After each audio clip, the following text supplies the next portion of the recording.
सब पता है ना, बस बस उतना ही प्री रिक्विजिट रहेगा। चलो फ्रिक्शन पे आ जाओ।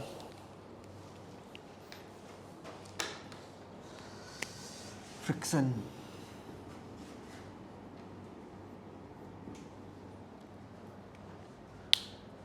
देखो, फ्रिक्शन जो है ना, नॉर्मल फोर्स तो पढ़ लिए। नॉर्मल फोर्स और फ्रिक्शन फोर्स कजन है, ऐसा समझो। कजन मतलब कि दोनों का नेचर सब कुछ सेम रहेगा। जैसे कि नॉर्मल फोर्स कब लगता था तुम लोग को याद है? जैसे कोई ऑब्जेक्ट था, उसको सरफेस पे रखते थे, ठीक है ना, कांटेक्ट होता था। एक्चुअली में इसको जूम इन करके देखोगे ना, तो सरफेस फ्लैट कभी किसी भी चीज़ का नहीं होता है। सरफेस में कुछ ना कुछ ये रहेगा। जैसे फॉर एग्जांपल ये रिमोट इस पे रखा हुआ है, देखने पे तो लग रहा है कि ये फ्लैट है, ये भी फ्लैट है, बट है क्या? इसको एकदम बिल्कुल माइक्रोस्कोपिक लेवल पे जूम करोगे तो कभी नहीं, रफ रहेगा ही रहेगा, ठीक है ना।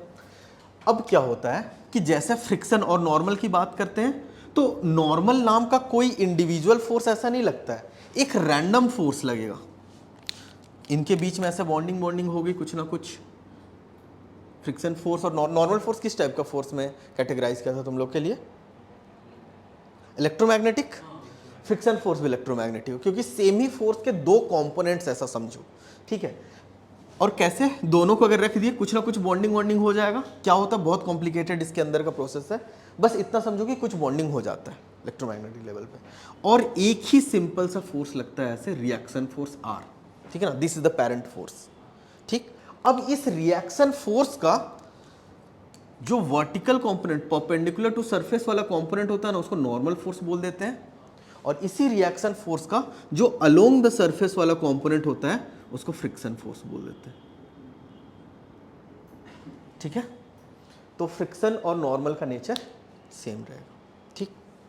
अच्छा, तो इसके अंदर का जो प्रोसेस है, तुम लोग को मैं एच सी वर्मा का एक रेफरेंस दूंगा, एक पैराग्राफ का बस है कि क्या होता है यहाँ बॉन्डिंग पे। इसको ऐसे समझो, reaction force, this is the parent force,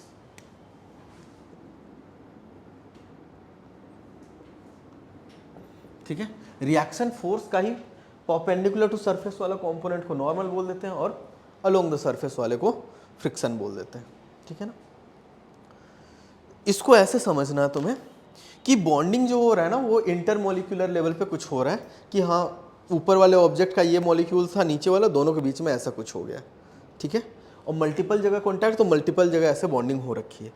अब तुम इसको सामने की तरफ ढकेलो, पीछे की तरफ ढकेलो, रिएक्शन अपना जो है साइन ऐसे ऐसे चेंज कर सकता है डायरेक्शन, कि यहाँ पे इसको इस तरफ ढकेलने की कोशिश की गई है, तो ये रोकने के लिए ऐसे अपना डायरेक्शन ले लिया, ठीक है ना। तो फ्रिक्शन जो है इस तरीके से समझ सकते हो। नेचर क्या है, नेचर वेचर लिख लो इसका। It is an electromagnetic force,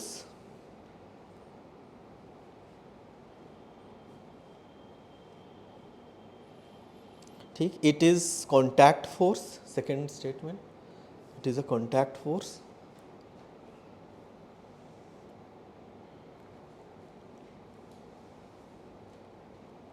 ठीक है। और साथ में लिखो पैरा चेंज करके, it is component of reaction force parallel to contact surfaces.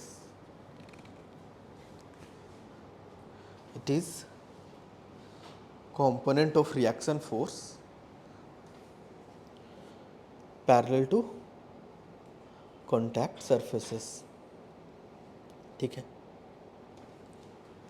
अच्छा, फ्रिक्शन फोर्स ऐसे रैंडम कभी भी प्रेजेंट नहीं होगा, जब भी रिक्वायर्ड होगा तब प्रेजेंट होगा। जैसे नॉर्मल फोर्स, जब तक तुम उसको सरफेस पे रख नहीं देते हो तब तक वो आता नहीं है, कांटेक्ट रहेगा तभी आएगा। फ्रिक्शन भी कांटेक्ट फोर्स है, तो कांटेक्ट होगा तभी आएगा, और ये चेंज हो सकता है। जैसे फॉर एग्जांपल एक डेमोन्स्ट्रेशन लेते हैं कि अपना ये आईपैड रखे हुए, इसमें फ्रिक्शन फोर्स कितना लग रहा होगा? इसमें फ्रिक्शन फोर्स लगेगा तो अलोंग द सरफेस ही लग सकता है, राइट। और अगर सिंपली ऐसा रखा हुआ और सिर्फ फ्रिक्शन फोर्स अगर लग रहा होता ना, तो ये चलने लगता खुद से, ठीक। और ये चल नहीं रहा है तो फ्रिक्शन फोर्स तो लगेगा नहीं, क्योंकि हॉरिजॉन्टल डायरेक्शन और कोई फोर्स है क्या इसके? नहीं। अब मैं क्या करता हूँ, इसमें 1 न्यूटन का फोर्स ऐसे लगाता हूँ, ऐसे, ठीक है, चला क्या ये, कौन रोका, फ्रिक्शन फोर्स। मतलब जितना मैंने पहले कुछ नहीं किया था, तो 0 न्यूटन फोर्स, फ्रिक्शन की वैल्यू लिखते जाते हैं, फ्रिक्शन इक्वल टू 0। मैंने इधर से 1 न्यूटन लगाया, नहीं चला, फ्रिक्शन कितना हो गया, 1 न्यूटन, ठीक, क्योंकि फोर्स मी करते हैं, ठीक है, 1 newton, friction force 1 newton, force मी इक्वल टू 0, फ्रिक्शन भी 0। मैं 2 न्यूटन बढ़ा दिया, ज़्यादा फोर्स लगा रहा हूँ, तुम लोग भी ट्राई कर सकते हो घर पे, ज़्यादा फोर्स लगा 2 न्यूटन। क्या फ्रिक्शन इसको भी अभी बैलेंस करके रखा क्या, यस। एक लेवल तक पहुंच गया कि मैं 10 न्यूटन लगा रहा हूँ, ठीक है ना, एकदम लिमिट तक, ठीक, मैंने 10 न्यूटन लगाया, फिर भी नहीं मूव किया, फ्रिक्शन कितना लगा, 10 न्यूटन। तो ये चीज़ समझने की ज़रूरत है। अब 10 न्यूटन से ज़्यादा जैसे मैंने कुछ किया ना, ये मूव करने लग जाएगा, ठीक। तो तुम्हें ये बात समझनी कि फ्रिक्शन का मैग्नीट्यूड जब तक वो रुका हुआ है, रुका ही हुआ दिख रहा था, जब 0 लग रहा था तो भी रुका हुआ था, जब 1 न्यूटन लग रहा है तो भी रुका हुआ था, 2 न्यूटन, 10 न्यूटन, एक लिमिट तक पहुंचते तक वो जो है ना रोक सकता है, कि एक्सटर्नल जो उसको पुश लगाया जा रहा है उसको रोक सकता है वो लिमिट तक। उसके बाद वो क्या करने लगेगा, मूव करने लगता है object, object moving, object stationary, ठीक। अच्छा, अब बात करते हैं जब मूव करना स्टार्ट किया तो क्या, ये सब लिख लेना, पहले समझो कि जब ये मूव कर रहा है तो फ्रिक्शन नहीं लग रहा है, क्या लग रहा है, राइट। तो जब ये मूव करने लगता है तो भी एक फ्रिक्शन लगता है, फ्रिक्शन प्रेजेंट। तो समझो इस बात को कि फ्रिक्शन जो है जब रुका हुआ था ना, तो जो फ्रिक्शन लग रहा है उसको स्टैटिक फ्रिक्शन बोलेंगे, और जब चलते हुए लग रहा था उसको काइनेटिक फ्रिक्शन, ठीक है। इतना सा पोर्शन लिखो, फिर उसका डिस्कस करते हैं। और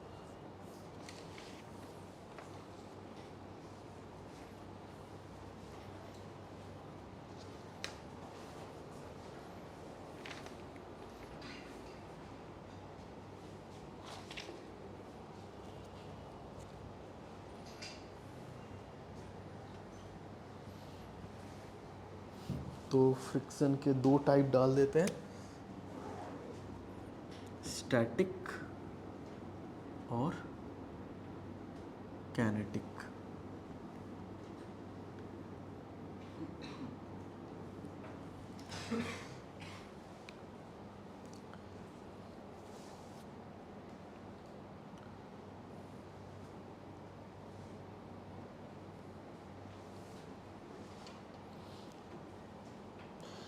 देखो थोड़ा मैग्नीट्यूड में अब डिस्कस करते हैं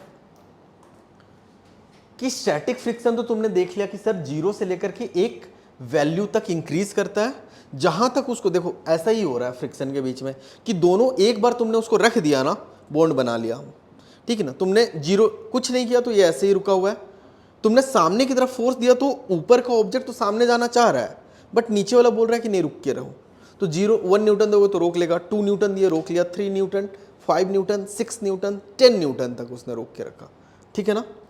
बट जरूरी है क्या कि अगर बाहर से कोई फोर्स नहीं लगाया जाए तो इनमें से कौन सा वैल्यू लग रहा होगा, बता सकते हो,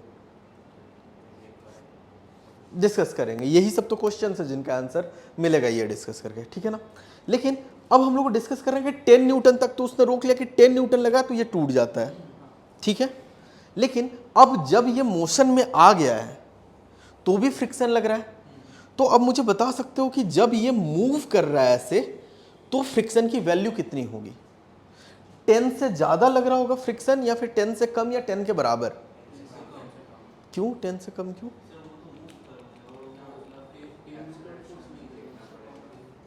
नहीं ऐसा समझना है, जब रुका हुआ था तो सरफेस के साथ कांटेक्ट ब्रेक करने के लिए हमें 10 लगाना पड़ा, लेकिन मोशन में क्या हो रहा है ना कि सरफेस के साथ वो ऐसे रोकता हुआ चल रहा है, तो उसको बॉन्ड बनाने का टाइम ही नहीं मिल पा रहा है, राइट। तो जो भी यहाँ पे काइनेटिक फ्रिक्शन जो लग रहा है वो 10 के बराबर तो नहीं, 10 से थोड़ा सा कम लगेगा, क्योंकि 10 is the maximum force required to break this bond, ठीक। लेकिन काइनेटिक फ्रिक्शन क्या है कि वो एक जगह पे रुक ही नहीं रहा है कि उसका स्ट्रॉन्ग बॉन्ड बन पाए, लेकिन हाँ वो जैसे आता है इसको पकड़ता है फिर ऐसे निकल जाता है।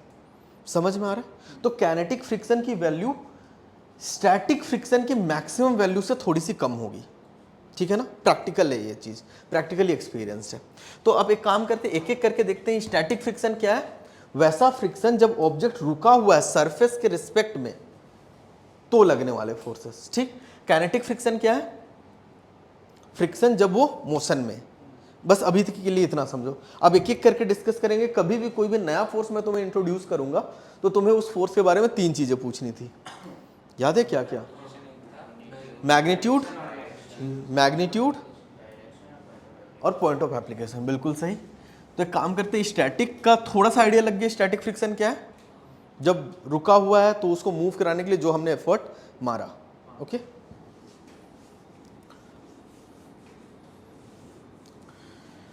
तो फ्रिक्शन को ऐसा समझो कि फ्रिक्शन का नेचर अगर तुम लोग समझ लिए ना, फ्रिक्शन का नेचर है कि दो साथ रहने वालों को वो साथ में रखना चाहेगा। सोचो, अगर मैं इसको राइट में ऐसे फोर्स लगा था 1 न्यूटन, तो फ्रिक्शन का डायरेक्शन किधर रहा होगा? पीछे की तरफ। 10 न्यूटन तक भी लगा रहा था तो फ्रिक्शन पीछे की तरफ 10 न्यूटन लग रहा था। अच्छा, अब इधर से मैं 1 न्यूटन लगाऊंगा तो फ्रिक्शन का डायरेक्शन किधर? उल्टा। मतलब ये हमेशा ना दो सरफेस, दो साथ रहने वाले को साथ में रखना चाहता है। बस इतना समझो। और यही नेचर होगा नॉर्मल का भी और यही नेचर होगा फ्रिक्शन का भी, क्योंकि दोनों कजन है। वैसे दो ऑब्जेक्ट दो साथ रहना चाह रहे ना, उनको साथ में रखेगा। ठीक है। तो स्टैटिक फ्रिक्शन के बारे में पहले लिखते हैं।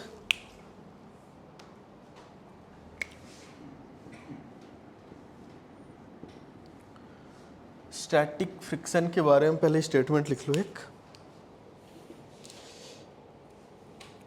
कि whenever an object has tendency of motion, whenever an object has tendency of motion, this friction opposes the tendency.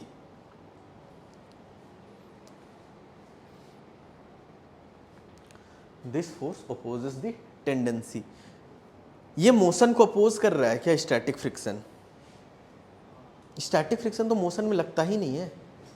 Static friction रुका हुआ रहता है, मतलब जो उसका मूव करने का टेंडेंसी है ना उसको अपोज करता है। इसका जब डायरेक्शन की बात में आएंगे ना तो डिस्कस करेंगे मेन चीज, लेकिन अभी ये सब बातें ध्यान रखना। हाँ बोलो। काइनेटिक फ्रिक्शन तो मोशन को अपोज करता है, टेंडेंसी को थोड़ा अपोज करता है। यहां पे देखो, डिस्कस करेंगे आज का पूरा क्लास, ये डिस्कस करेंगे, सारा डाउट क्लियर करके जाएंगे। स्टैटिक फ्रिक्शन क्या है? मैं इधर फोर्स लगाया, इसका मूव करने का टेंडेंसी किधर था? लेफ्ट में। उसको अपोज करता है। मूव जिधर वो करना चाहता है उसको रोकता है। हाँ, टेंडेंसी मतलब वो। काइनेटिक फ्रिक्शन क्या है? इट अपोजेस द मोशन, ये चीज।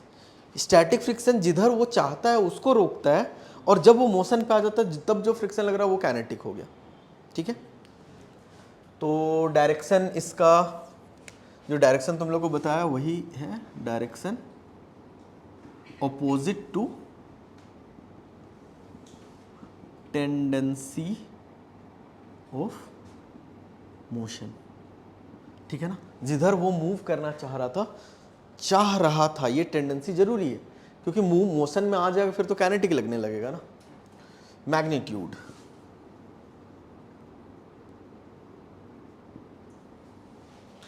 मैग्नीट्यूड क्या लगता है स्टैटिक का क्या लिखना चाहिए हम लोग को? एक कांस्टेंट मैग्नीट्यूड है या वेरिएबल मैग्नीट्यूड है? वेरिएबल है। तो स्टैटिक फ्रिक्शन ना 0 से म्यू टाइम्स n तक चलता है।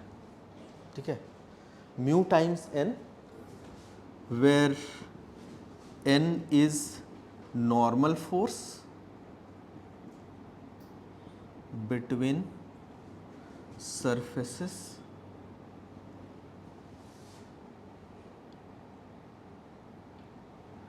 n is the normal force between surfaces, mu s is coefficient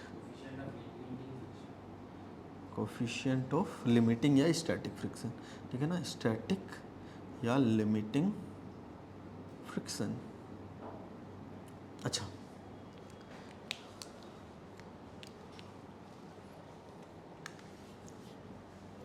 यहाँ पे डेफिनेशन को बिल्कुल सही, जिस सरफेस पे रखा हुआ है उसके रिस्पेक्ट में टेंडेंसी होता तब फ्रिक्शन लगता, ठीक है। तो इसको थोड़ा सा इंप्रूव करो, opposite to tendency of relative motion with respect to surface. किसी को डाउट है इस स्टेटमेंट पे कि जिस सरफेस, देखो अर्थ के रेफरेंस पे तो सब कुछ घूम रहा है, बट जिस सरफेस पे रखा हुआ है उससे ये रिलेटिव मोशन नहीं शो करना चाहिए, ठीक है।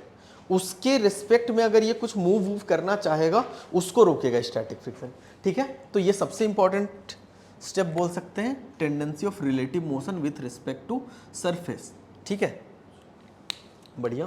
तो magnitude 0 times mu static times normal force between surface and उसका। अब क्या हो गया, पॉइंट ऑफ एप्लीकेशन।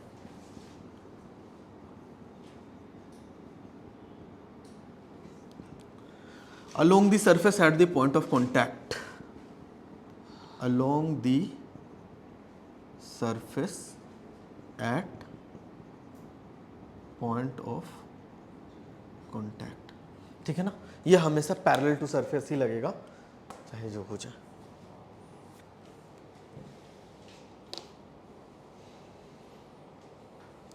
एग्जाम्पल बता सकते हो स्टैटिक फ्रिक्शन का रियल लाइफ में कहाँ पे लगे? तो जब मैं ग्राउंड में ऐसे चल रहा हूँ without slipping, that is static friction, देख पाए। और जब कोई चलते चलते स्लिप कर जाए, ये क्या है, काइनेटिक फ्रिक्शन, ठीक है। तो friction day to day life में हर जगह तुम देखोगे, जहाँ पे भी ऑब्जर्व करोगे ना, फ्रिक्शन के बिना लाइफ पॉसिबल नहीं है। मल्टीपल एक्सीडेंट्स होंगे, जैसे फॉर एग्जाम्पल रोड पे चलता हुआ जो कार वार है उसके व्हील्स बिल्कुल कंक्रीट रोड पे ऐसे घूमते हुए चलते हैं, रोड और उस व्हील के बीच में कैसा फ्रिक्शन है।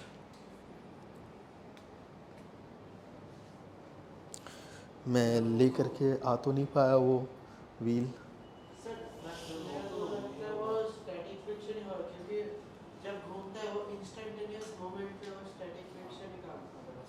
बिल्कुल सही। कि एक होता है बहुत फास्ट में कार जा रही है, फिर उसने ब्रेक मारा तो रगड़ता हुआ दिखता है, दैट इज काइनेटिक। बट इसमें क्या हो रहा है, जो पॉइंट यहाँ पे घूमते हुए सरफेस के साथ कांटेक्ट में आया, ये घूमते हुए जैसे आगे निकलेगा ना, ये जस्ट इसके साथ टच पे ही रहता है, कोई रिलेटिव मोशन उस पर दिखता नहीं है, दोनों के बीच में कोई ऐसे स्लाइडिंग नहीं हो रहा है, राइट। तो वो कैसा केस हो गया, स्टैटिक, ठीक है ना। जब वो फुल स्पीड में चलते हुए ब्रेक मारे और एकदम बिल्कुल स्किड करता हुआ चला जाए, देन दैट इज काइनेटिक, ठीक है। तुम्हारे पेन का निब और ये पेंसिल वाला समझ में आया, ग्रेफाइट का लेयर जैसे तुम ऐसे खींचते हो, लेयर जो है जो कांटेक्ट में वो टूटता चला जाता है सामने तक। तुम्हारे पेन का, जब पेन से लिख रहे हो, पेन का निब और वो कॉपी, इसके बीच में कैसा फ्रिक्शन, ये है काइनेटिक, पेन के साथ, क्योंकि तुम्हारा पेन का लेयर घिसता नहीं चला जाता है, राइट। रियलाइज हो रहा है ना हर छोटे छोटे इवेंट से। तो स्टैटिक का ये क्वेश्चन करेंगे, जहां पे तुम लोग के लिए सबसे ज्यादा इंपॉर्टेंट मुझे काम में आ गया, ये तीनों ही चीज इंपॉर्टेंट। हमेशा रिलेटिव मोशन को अपोज करना चाहिए, कि जिधर भी वो मोशन करना चाह रहा है उसको रोक के रखेगा वो, ठीक। मैग्नीट्यूड 0 से म्यू एस टाइम्स एन कुछ भी हो सकता है depending on situation. Along the surface आगे भी हो सकता है, अलोंग द सरफेस पीछे भी हो सकता है। तो सबसे ज्यादा नाक में दम करने वाला फ्रिक्शन है स्टैटिक फ्रिक्शन। काइनेटिक एकदम सिंपल, काइनेटिक सिंपल है, लेकिन स्टैटिक जो है तुम्हें सबसे ज़्यादा परेशान कर सकता है, ठीक है। तो ध्यान से चलते जाना, और हर बार मैं रेफरेंस यही का देता रहूँगा कि याद करो relative to with respect to surface को अपोज करता है, याद करो 0 से म्यू एस होना चाहिए, along the surface at the point of contact होता है। याद रहेगा ये चीज़, बढ़िया। चलो आगे बढ़ते हैं, काइनेटिक के बारे में थोड़ा चीज़ जान लेते हैं।